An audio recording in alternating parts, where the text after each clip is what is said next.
No, nothing is needed beyond noticing it, in the same way that you notice a sense perception and look on it, feel it. Otherwise, the fear becomes a reaction, and you withdraw and run back into identification with thinking, the familiar place. It feels so familiar.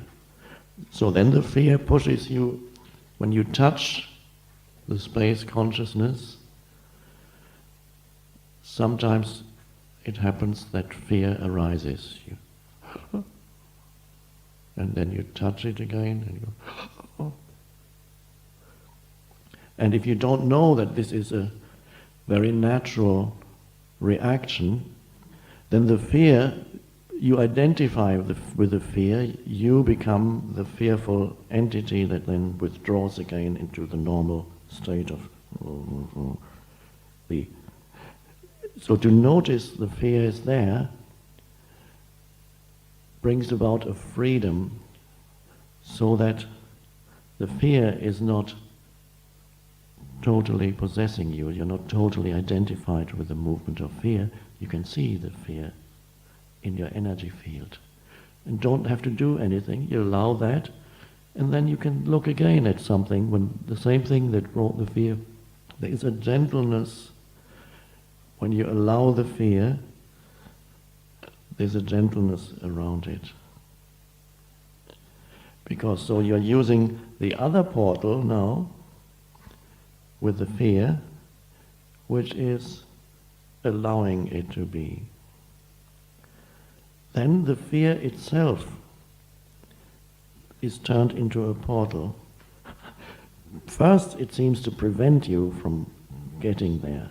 But if you then apply the portal of allowing it what is to be, it is, then the fear itself becomes a portal again. So first there was the portal of perception, clear perception, which brought about fear, or listening to the silence, which brought about fear. Then you notice the fear and allow it. The allowing is best expressed in the gesture that I would describe as this, where you hold it in a spaciousness, which is also, one could say, that gesture and that particular portal very much it's connected with the female principle of embracing. That's why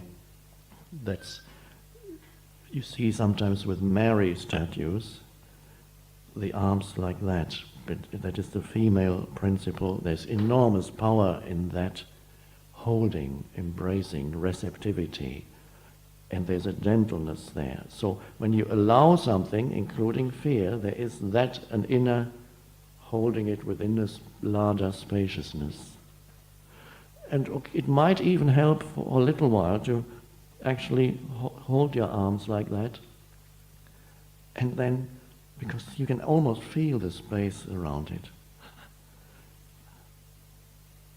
And then whatever it is that you allow to be will turn into the portal. The worst things will turn into a portal. But the worse they get,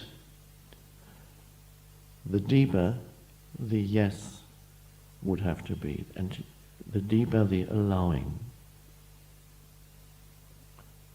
And so see how everything that looks like an obstacle in your life, an obstacle to enlightenment, an obstacle to whatever, can easily be turned into an opening simply through non-resistance. And then every situation, even if it looks from a conventional mental viewpoint, even if it looks dreadful, very bad indeed, if you allow that which looks dreadful and very bad indeed, the strange thing is that every situation, it's not just on the inner level that the shift happens, that the portal opens, the situation itself is turned from good to bad. It's the transmutation of good to bad.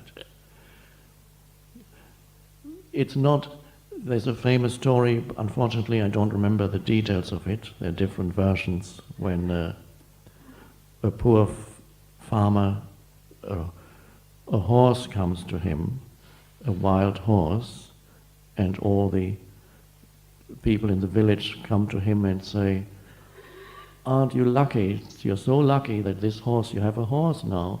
And the farmer says, "Well, maybe so." And then the next day the horse, I think, leaves him again, and they all come, "Oh, you've lost the horse. You're so unlucky. First you had it." Just maybe. And then the horse comes back the next day with 5 other horses, and they come back and says, "Maybe."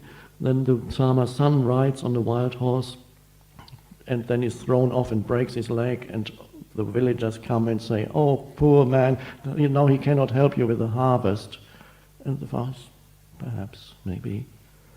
The next day the army comes to seek conscripts for the next war, and the son can't go with them, and they all get killed, of course.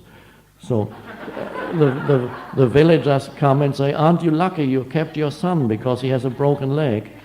Okay, every event, he doesn't resist anything, and every seemingly bad event turns into good again. There are quite a few people in this room who have experienced bad events that they would never have chosen. If somebody said, "Do you want this to happen to you?" you would just say, "No." But it happened. And at some point, surrender happened. If not complete, substantial surrender happened. And then you see that which you never wanted was actually the best possible thing to happen for you. And it's a strange realization that whatever happens to you, when you align yourself with it, will turn out to be the best possible thing for you. The universe is not mad. Only you are mad. It's nothing personal.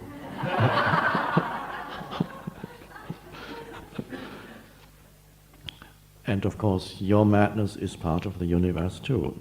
It's a little game.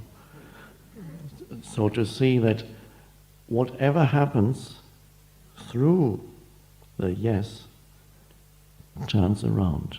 It's not only that you become free internally and a dimension opens up that is beyond the form that this moment takes.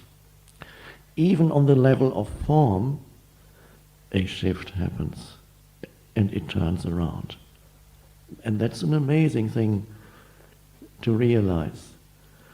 The similar story, which I have told a few times, the Zen master who was accused by a 17-year-old girl who was pregnant of being the father in a town in Japan.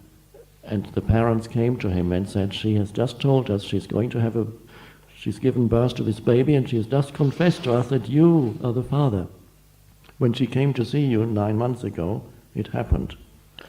She had a session with you, and all over the town the gossip started, and they all said how dreadful he could have done such a thing. But when they came to him, the parents, and told him about it, all he said was, 'Is that so?' In Japanese. I don't know what the Japanese...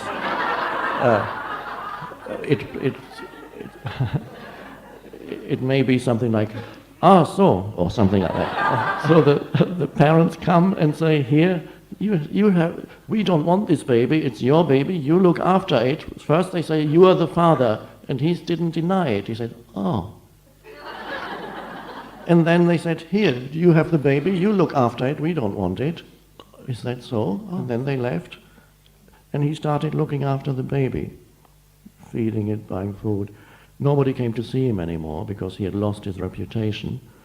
But because he didn't live through a conceptualized sense of self, all that mattered to him was what this moment required. This moment, there was this baby, so he was feeding the baby. without the conceptualized sense of self, the drama was in all the other people. They talked about it for months and months. The drama was not in him. There was only this moment, and he cared for the baby. A year later, the girl confessed that the master wasn't the father, but the boy next door. So the parents came running to the Zen master and said, "She's just told us that you are not the father." And he said, "Ah, so."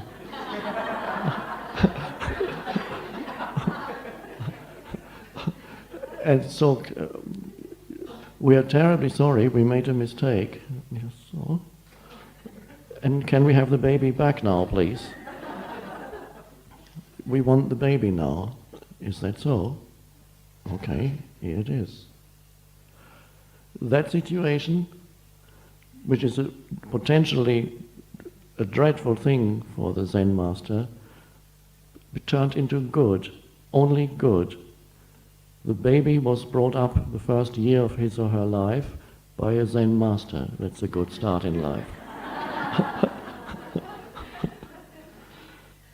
And the story symbolizes the state of it's an extreme version of non-resistance to what is. It wouldn't have to be literally like that. You could say, he could have said, "No, I'm not the father. But if you believe that I'm a father, what can I do?" Could say that also. This is an extreme form of being aligned totally with now, never resisting. And the good that comes out of a seemingly bad event through alignment, inner alignment with it. So it describes the state of not resisting the isness of now. Jesus has an even more extreme example, and again it's a symbol. It's to turning the other cheek means simply complete non-reaction. It's not necessarily, you don't have to take it literally, it's inner non-reaction. Inner non-reaction. Because usually somebody hitting you on the cheek would immediately produce a strong reaction. So he's not giving any prescription for external conduct, it's pointing to an inner state of being aligned, non-reaction. So and all evil turns into good through that. The situation turns around. You have to try it out in your life. But one could say that is only a byproduct of something deeper. The fact that the external situation also turns around is a byproduct of something deeper. At the deepest level, what matters is the inner, the arising of that depth, that spaciousness within yourself. To know that through non-resistance. And then there's the event, and here the allowing, the space that comes when you allow. And so you become free of depending on content of your life. As a byproduct of that, a little irony of the universe, when internally you become free of the content of your life needing to be in a particular way to satisfy you, you become free of that need for your life situation to be in a particular way to satisfy you, which most people have that great need. You become free of that because knowing the depths of space consciousness is the most satisfying of all. That is the only satisfying state. So then the need for content to be in a particular way isn't there. And the irony of the universe is such that when you don't need for the content of your life to be in a particular way, it turns into, the tendency is for content to turn into good. Not without limitations ever, but it becomes harmonious because you're aligned with the totality. So a harmonious flow comes into your life, which often means it also improves the content as a byproduct. Precisely at the point when you don't need it anymore as a desperate inner need. So people have demands. They demand that the world should make them happy. It doesn't. It's not in the nature of the world to make you happy. You can try for a while. One could say the world is here to make you conscious, not to make you happy. And then when you're conscious, happiness is there, or something deeper than happiness is there, a joy that has a depth to it that is deeper than happiness. Happy, unhappy, happy, unhappy. Something deeper is there. So, not to see the ultimate non-satisfactory nature of content, when you see that, it gets better because you don't need it anymore. So strange. And many people realize in their own lives when they let go of a demand that this or that should be in a particular way or should happen, the moment you completely let go of this inner should, it happens. So only, Jesus said, only be concerned with the kingdom of heaven, which means kingdom of heaven is a strange description he uses to describe the transformed state of consciousness. He has other descriptions for it, the pearl of great price, and all kinds of parables pointing to it. He's talking of only be concerned with finding the essence of who you are, then everything else comes. And I believe he said, all the things that you thought you needed will be added unto you because you no longer need them. And of course, those things, they won't stay around forever either. Nothing does. They still have certain limitations, which are the limitations inherent in every form. But it's nice when certain things come for a while. Oh, nice. And then perhaps goes again, something else comes. Forms arise, are born, die, and you are beyond that. So you leave here, change of content, same space, and on the deepest level, it's true to say that you never really go anywhere. And so, phenomenal existence, with the world of form, the world of phenomena, continues in your life, in the space that you are, different configurations, forms, your life situation, that make up your life situation. You may have certain problems in your life situation. The more you access the space of now, the more quickly problematic situations become resolved. Not by lying awake for hours on end and thinking about them.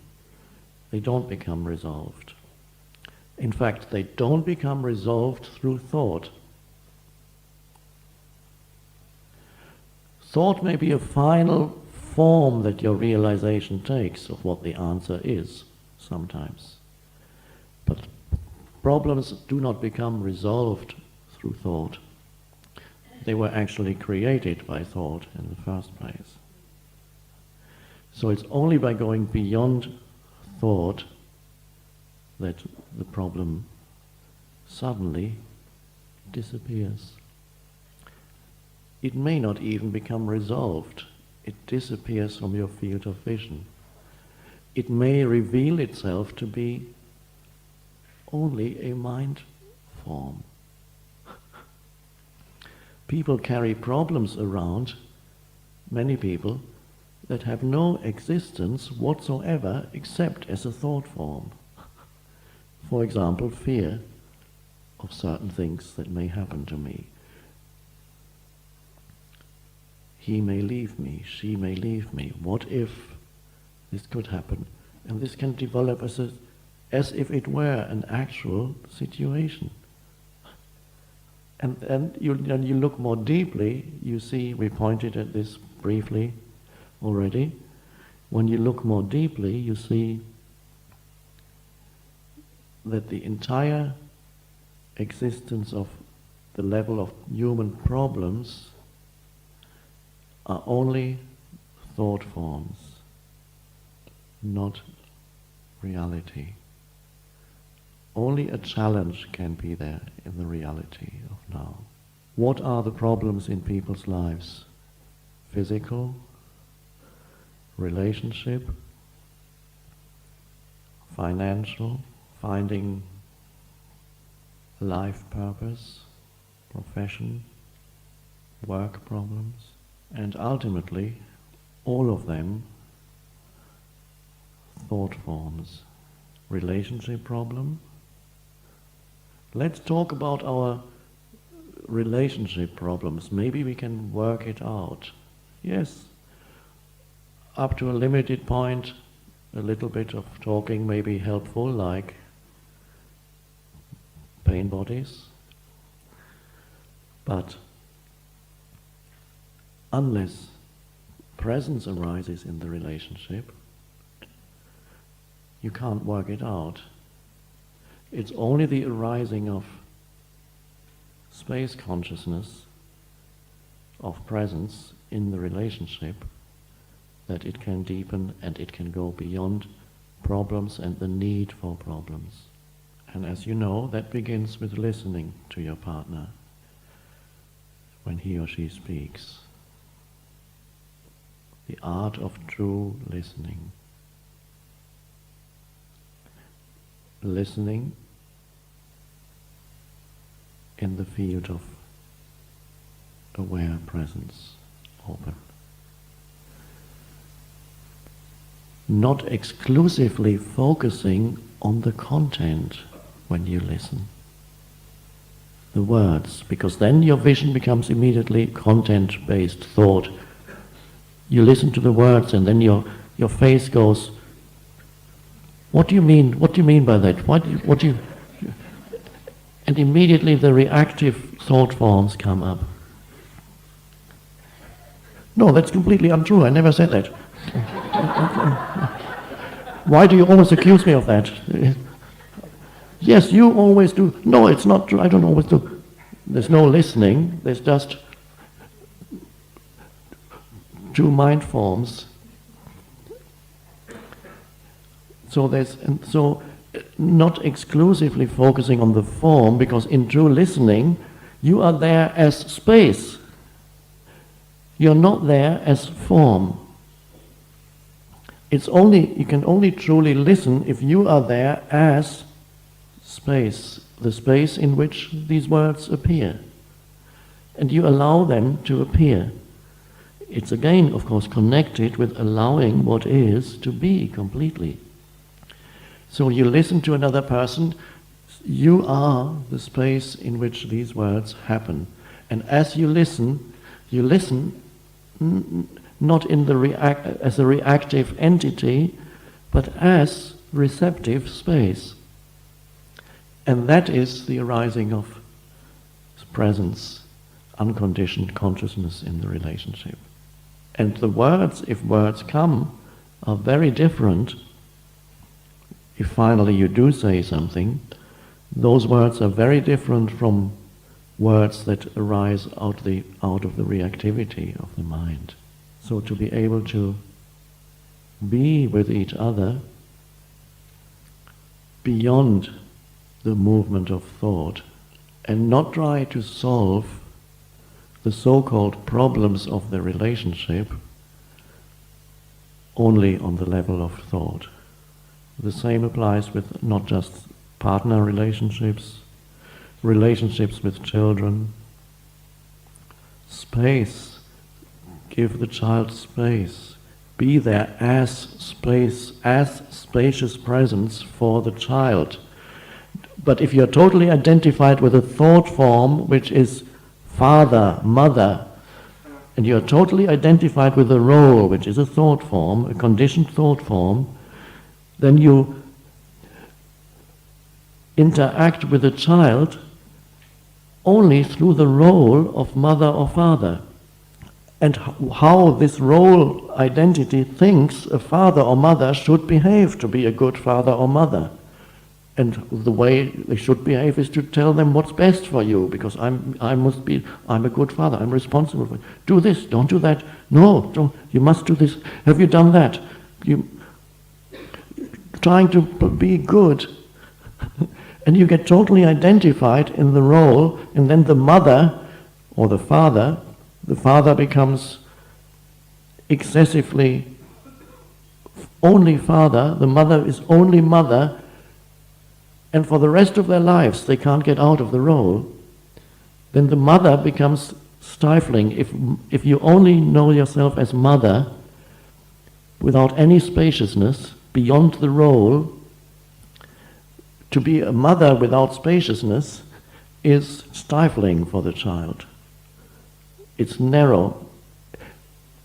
When the child is 30 and you are 60, you will still be in the role of mother, and you won't even see that the child is an adult, and you'll be calling them up and telling them what's best for them, because you are trapped in the role, and in a thought form, a conditioned thought form.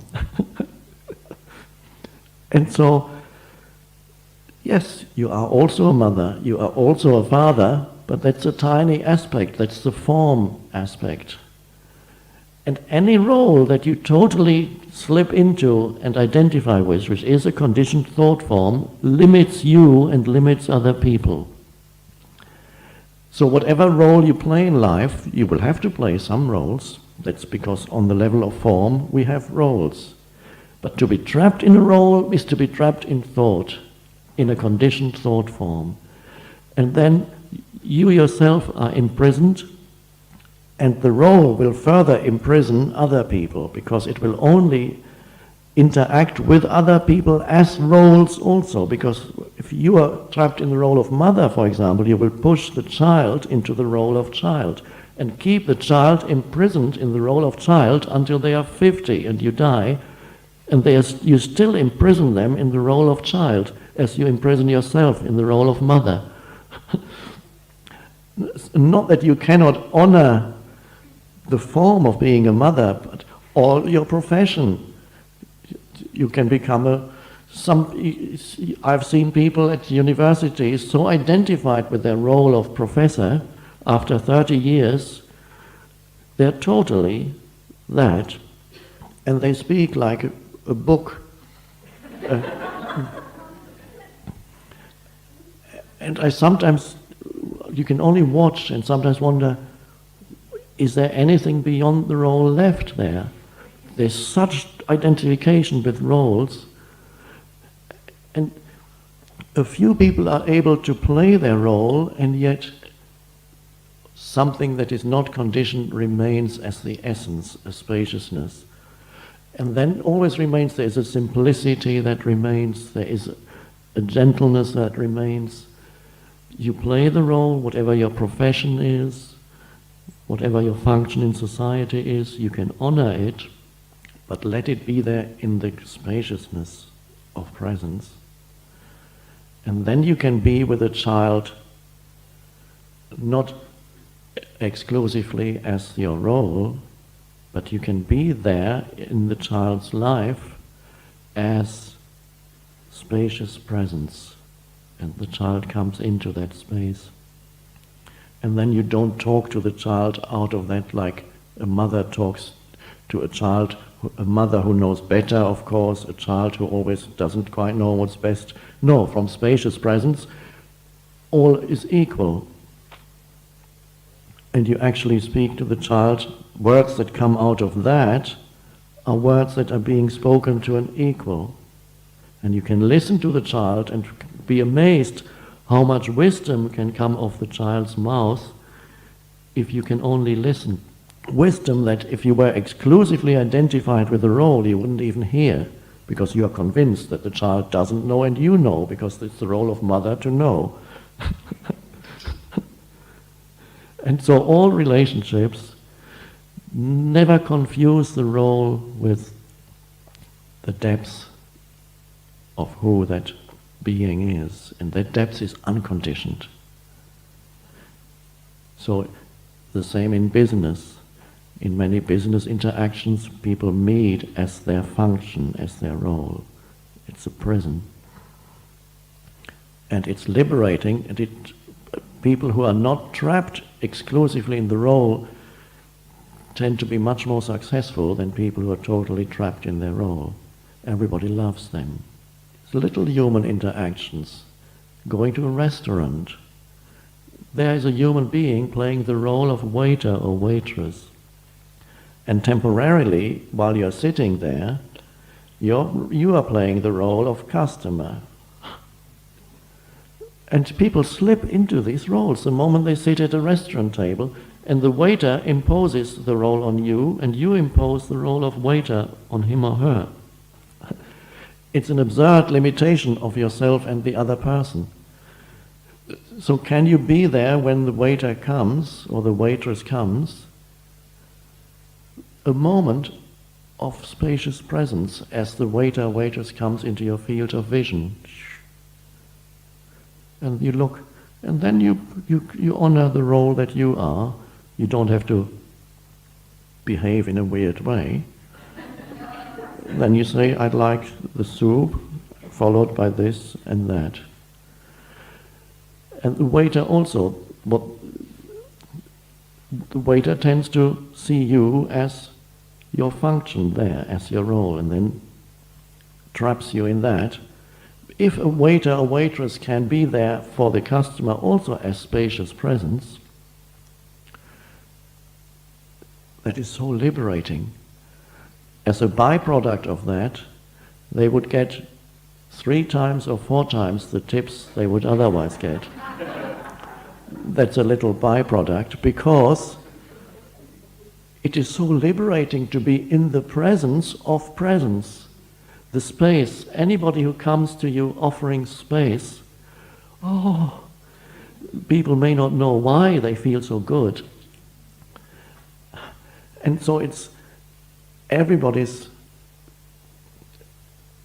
so important not to get trapped in the thought form of roles. Honor them, but be larger than that, so that the little role is there, but the unconditioned is known, and that is actually where true intelligence operates, not through the little role with the conditioned thinking that goes with that role. So in all human interactions, you are the bringer of space consciousness. It comes naturally with complete yes to what is this moment. You go beyond the form of this moment. This is how we started off today, saying, knowing the difference between form and formless. Between the form as which you appear here and the formless reality that you are. The difference between the form as which I appear here and the formless reality that I am. I mentioned yesterday, if I saw myself as a spiritual teacher, would be a delusion. It's a temporary form identity. In other words, not really an identity, but simply a function. And then I walk out, and there's no what teacher? There's a being walking between the trees. There's no teacher left. Why carry that I am a spiritual teacher? And then with that would come other illusions. There would come the illusion that people come from different parts of the world to see me. And that would be a source for ego. It would be ego fuel on the one hand. The self would feel bigger. They have all come to see me. But on the other hand, there would be hidden fear. I hope I can live up to their expectations of me. I hope, oh my God, all these people have come. I'm not ready. I don't know what to say. So you're drawn between feeling bigger and feeling threatened. And this happens to everybody who is trapped in a form identity. And of course, nobody comes to see me. What for? They come for space, which is themselves. So they come because there happens to be an empty space here. And then they recognize themselves in that. And so the empty space within them, the unconditioned consciousness, arises. That's why they come, not to see a person. So, knowing the difference between the form that arises in the now and the depths or the space of now. And in this life, there are the two dimensions. The dimensions of form, in which there seems to be time, and the dimension of the formless.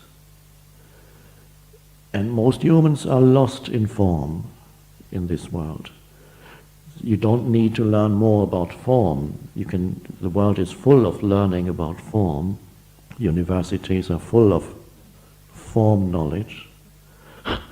But essence, the world is hungry to know that which is beyond form, because that's the liberation from being trapped in form. Physical forms, but more importantly, trapped in thought forms, conceptualized identities of me, which link into certain physical things, make thought forms out of them, and then you carry that role, that conceptualized identity around with you, and it's never at ease for long, always incomplete, uneasy, fearful, needing more. I need more followers. I want people to follow me. Just come and follow me. I need more.